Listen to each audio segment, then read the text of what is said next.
বন্ধুরা, আজকে তোমাদের সাথে আমি একটা গল্প বলতে যাচ্ছি। অনেক অনেক আগে এক কাঠুরে ছিল, তার জীবন কিভাবে বদলায় আজকে তা দেখবো আমরা এই গল্পে। প্রতিদিন অনেক কষ্ট করতে হয়, আজকে দেখি ভাগ্যে কিছু জোটে কিনা। শেষবারের মতো আজকে একটু চেষ্টা করি, দেখি কি হয়। ওই যে দেখা যাচ্ছে একটি গাছ, দেখি ওটা এই গাছগুলো নিয়ে বিক্রি করে কিছু পাই কিনা। ও যা গরম পড়েছে, পুকুরের ধারে এই গাছের থেকে ভালোই গাছ পাওয়া যাচ্ছে।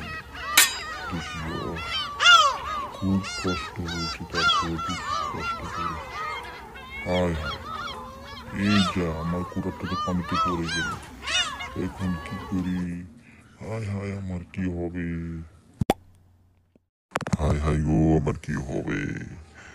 আমার কি হবে এখন? আমি কি করবো? আমার তো যা ছিল সব গেল, আমার কি হবে এখন? ওগো বৎস, কেঁদো না। এই দেখো, আমি তোমার জন্য কি নিয়ে আসলাম। এটা কি তোমার সেই কুঠির? তোমার কুড়াল তোমাকে আমি ফেরত দিচ্ছি। এই নাও। ওহে কেঁদো না, আমি আছি। আমি তোমার জন্য কিছু কুঠার নিয়ে এসেছি, দেখ তো কোনটা তোমার। এই তিনটি তুমি রাখো, তোমার সততা তোমাকে এর পুরস্কার দিয়েছে। ভালো থেক, সারা জীবন সৎ থাকবে। ধন্য তোমার জন্য আমার জীবন আজ ধন্য হল। আমি নিজের সততা সারা জীবন ধরে